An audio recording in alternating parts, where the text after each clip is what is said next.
Ben Simmons is back, this time for a full season with the Brooklyn Nets after his 2023 campaign was limited with various injuries. Even when he got traded to the Nets at the 2022 trade deadline, he didn't play a single game for the remainder of that 2022 season.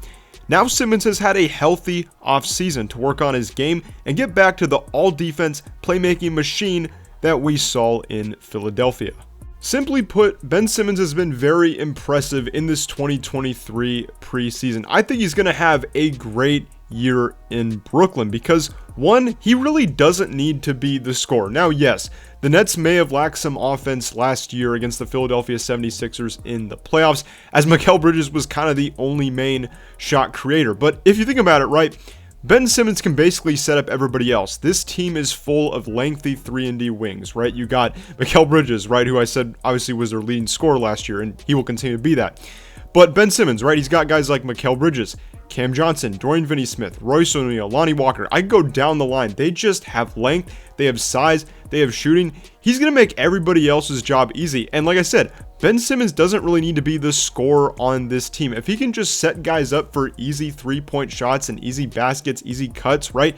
He's not really going to need to do much scoring. The pressure won't be on him from that perspective. But yeah, I think just with all the shooting and just all the good wings that Ben Simmons has around him in Brooklyn, it's going to set him up for success. I don't really think he's had this type of three-point shooting and spacing around him in his career before. And yes, obviously, he's going to be playing in the starting lineup with Nick Claxton, who isn't really a floor spacer himself, but still, he's a lob threat, right? I'm sure Ben Simmons and Nick Claxton can form a nice pick and roll tandem. But yeah, that's the thing, right? Doesn't really need to be a scorer in Brooklyn. And really, I think it's going to allow Simmons to focus on what he does best, right? Which, like I said, being a playmaker, setting other guys up, and obviously being a versatile defender. He was an all-NBA defender in Philadelphia, and there's no reason to think that that would have ever dropped off with him now being in Brooklyn. He's still got all the physical tools, he's got the size, he's got the length, he's going to be able to rely on his two biggest strengths. He's not going to need to focus on scoring. Now, yes, will he get some easy scoring opportunities at times, and will he maybe need to be more aggressive as a scorer? Sure, but really, this situation in Brooklyn is going to allow him to be a lockdown defender, a versatile playmaker, somebody that can be relied on for those things, not necessarily scoring, which I think in Philadelphia, right, it's not that he needed to be the scorer, but I think there was a lot of pressure for him to be the scorer.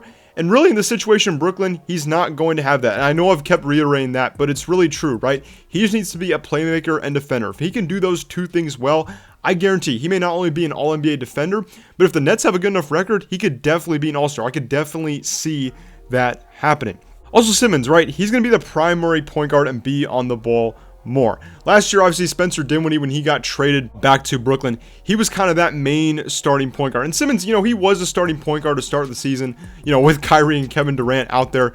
But then he kind of got benched, and his role was a little bit unclear. He had some injuries and other things, and Jacques Vaughn, famously kind of said in a press conference he didn't really know kind of how to fit Ben Simmons in. But Simmons was just not healthy last year. So like I said, now coming off a full healthy offseason, you're bringing back a similar group of players, right? You have Dinwiddie in that starting lineup who can obviously play on or off the ball. That's going to be very, very beneficial for Ben Simmons because now he can be the primary point guard. He can be on the ball, which obviously is his biggest strength on offense. And as I said earlier, right, this situation will allow him to play to his strengths because he's going to be on the ball and he's going to be the primary ball handler and point guard for this Nets team.